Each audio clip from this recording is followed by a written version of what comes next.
Hello दोस्तों, तो पिछले एपिसोड के लास्ट में हमने देखा था कि मास्टर डाओजुआन सोर्ड ऑफ इमॉर्टैलिटी को लेकर आ गए थे, जिसकी पावर्स बहुत ही ज्यादा खतरनाक थी क्योंकि वहां पर मौजूद सारे के सारे लोग ही सोर्ड ऑफ इमॉर्टैलिटी को देखकर काफी ज्यादा शॉक हो गए थे।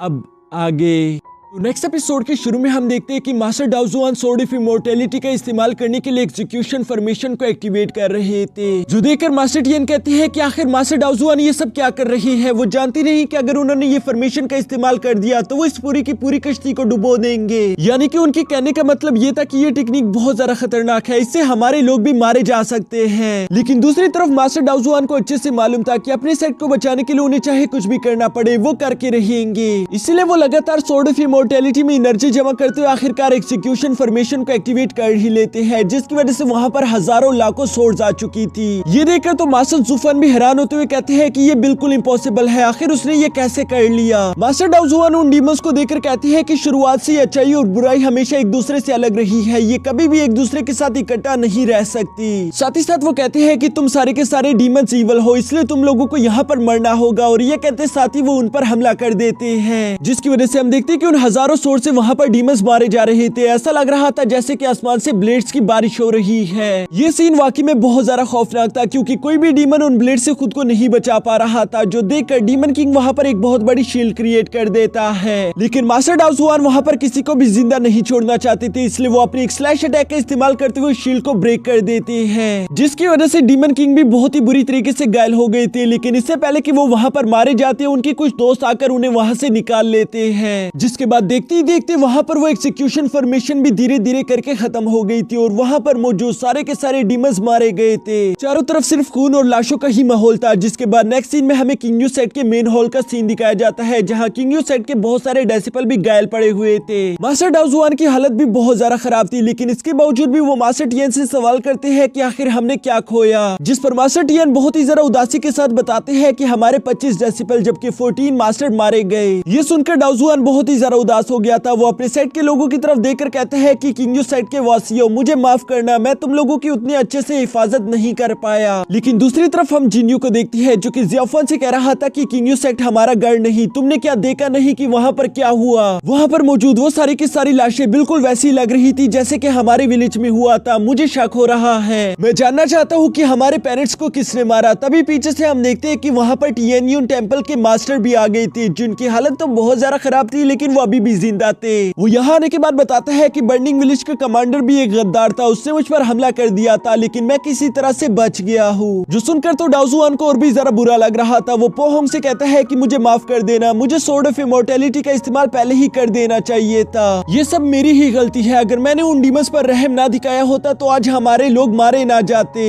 ये सब कहते हुए अचानक से उनकी नजर जियाफान पर पड़ गई थी, जिसके बाद वो जियाफान को अपने पास बुलाते हुए उससे सवाल करते हैं कि ये बताओ कि क्या मास्टर टियन ने तुमसे प्यार नहीं किया, क्या उन्होंने कभी भी तुम्हें एहसास होने दिया कि तुम उनके अपने नहीं हो। जिस पर जियाफान कहते हैं नहीं, ऐसा कभी नहीं हुआ, मास्टर ने तो मुझे अपने बच्चों की तरह पाला है। जो जवाब सुनकर डाओजुआन गुस्सा होते हुए कहते हैं फिर बताओ, तुम बताते क्यों नहीं, तुम्हारा सीक्रेट क्या है, आखिर तुम हमसे बातें क्यों छुपा रहे हो। यह डाओजुआन की ये कड़वी बातें सुनकर जियाफान को बहुत ज्यादा बुरा लग रहा था। वो अपनी घुटनों के बल बैठते हुए रोकर कहता है कि मैं नहीं बता सकता, मैंने वादा किया है। ये सुनकर टिएनयन टेम्पल का एक मोंक आगे आते हुए जियाफान पर गुस्सा करते हुए कहता है कि आखिर तुम ये किस तरह की बातें कर रहे हो, क्या तुम जानते भी हो कि तुमने क्या किया है। तुमने पहले हमारी टेक्निक्स चुराए और उसके बाद तुम इस तरह की बातें करते हुए हम लोगों को और ज्यादा परेशान करना चाहते हो। मैं तुम पर और ज्यादा रहम नहीं दिखाने वाला। ये सारी बातें सुनकर अब मास्टर टियन को भी अच्छा नहीं लगता, जिसकी वजह से वो उसके साथ बहस करना शुरू कर देते हैं। वो उससे कह रहे थे कि तुम मेरी डेसिबल के साथ इस तरह से बातें नहीं कर सकते, जिस पर वो मोंग भी गुस्सा होते हुए कहता है कि तुम मुझसे इस तरह से बात मत करो, क्योंकि आज के हमले के दौरान हमने भी टिएनयन टेम्पल के बहुत सारे डेसिबल खो दिए, तो इसलिए तुम लोग हमसे इस तरह से बात नहीं कर सकते। यहाँ पर इन दोनों के दरमियान ये बहस चल ही रही थी कि तभी अचानक वहाँ पर वही पागल इंसान मिस्टर वांग आ जाता है, जो कि यहाँ पर इस मोंग को देखकर चिल्लाना शुरू कर देता है। वो कहता है कि प्लीज कोई मुझे बचा लो, ये वही भूत है, प्लीज कोई मुझे बचा लो, ये वही भूत है। जो सुनकर जिन्यू फौरन उनका हाथ पकड़ते हुए कहता है कि मिस्टर वांग आप ये क्या कह रही है, क्या आप इन्हें पहचानते हैं। जिस पर मिस्टर वांग कहता है कि हाँ मैं इसे पहचानता हूँ, ये उस रात वहाँ उस विलेज में मौजूद था जहाँ पर सब लोग मारे गए, ये वही भूत है। यहाँ ये सब सुनकर तो जिन्यू गुस्से में आ गया था। वो फौरन से अपनी तलवार निकालकर उस मोंग पर तानते हुए कहता है कि ये क्या कह रहा है, क्या तुम सच में उसके बारे में कुछ जानते हो? जिस पर वो मोंग गुस्सा करते हुए कहता है कि आखिर तुम किस तरह की फजूल बातें कर रहे हो, क्या तुम्हें मालूम नहीं कि वो इंसान पागल है और तुम इस तरह से मुझ पर इल्जाम कैसे लगा सकते हो? अब यहाँ की ये सिचुएशन बहुत ही ज्यादा खराब हो गई थी, जो देखकर मास्टर पू होंग आगे आते हुए कहता है कि लगता है वक्त आ चुका है, मेरी वजह से मास्टर ज़ियाफन और जिन्यू तुमने काफी ज्यादा सहा है, इसलिए मुझे लगता है कि आज के दिन मुझे अपने गुनाहों की भरपाई करनी ही होगी, क्योंकि मैंने जो सच छुपाया उसकी वजह से काफी ज्यादा लोगों को तकलीफ पहुंच रही है। यहाँ ये सब सुनकर किसी को भी कुछ समझ नहीं आ रहा था, जिस पर मास्टर पू होंग कहते हैं कि वो ट्रेजेडी जिसमें काओ विलेज के सारे लोग जान से मारे गए थे, मुझे उस विलेज के हादसे के बारे में और उस आदमी के बारे में जिसने उस विलेज के सारे लोगों को मिटा दिया सब कुछ मालूम था, लेकिन मैंने वो सब कुछ छुपाया ताकि मैं अपने टिएनियन टेंपल की इज्जत बचा सकूं, लेकिन मुझे नहीं मालूम था कि ये बात इतनी ज्यादा बढ़ जाएगी, इसलिए मैं बहुत ही ज्यादा भारी मन के साथ तुम सब लोगों को बताना चाहता हूँ कि उस दिन का वो हादसा टिएनियन टेंपल के लोगों ने किया।